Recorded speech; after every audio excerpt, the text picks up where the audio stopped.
Acts chapter 18.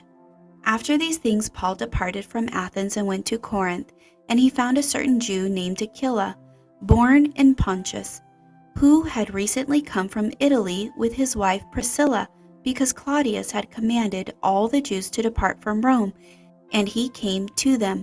So because he was one of the same trade, he stayed with them and worked, for by occupation they were tent makers.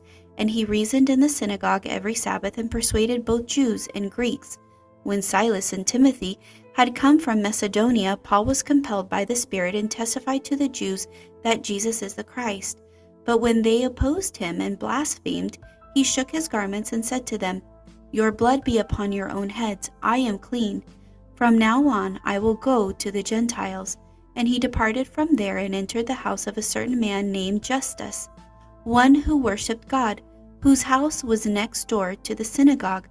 Then Crispus, the ruler of the synagogue, believed on the Lord with all his household, and many of the Corinthians, hearing, believed and were baptized. Now the Lord spoke to Silas in the night by a vision, "Do not be afraid, but speak, and do not be kept silent. For I am with you, and no one will attack you to hurt you, for I have many people in the city." And he continued there 1 year and 6 months, teaching the word of God among them.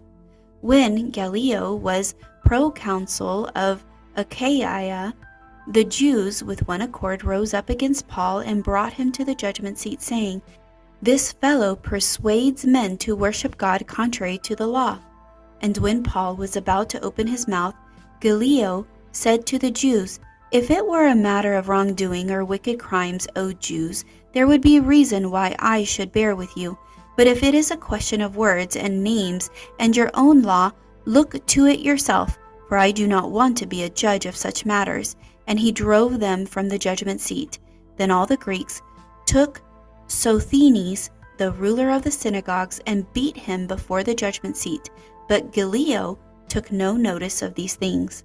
So Paul still remained a good while.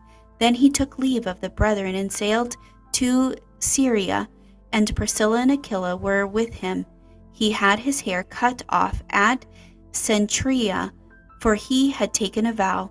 And he came to Ephesus and left them there. But he himself entered the synagogue and reasoned with the Jews.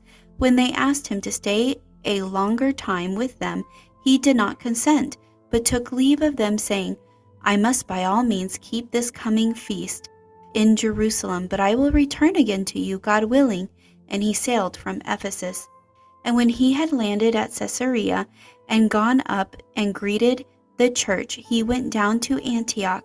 After he had spent some time there, he departed and went over the region of Galatia and Phrygia in order, strengthening all the disciples. Now a certain Jew named Apollos, born to Alexandria, an eloquent man, and mighty in the Scriptures, came to Ephesus. This man had been instructed in the way of the Lord, and being fervent in spirit, he spoke and taught accurately the things of the Lord, though he knew only the baptism of John.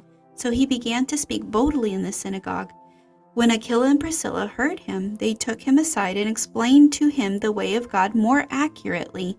And when he desired to cross to Achaia, the brethren wrote, exhorting the disciples to receive him. And when he arrived, he greatly helped those who had believed through grace, for he vigorously refuted the Jews publicly, showing from the Scriptures that Jesus is the Christ.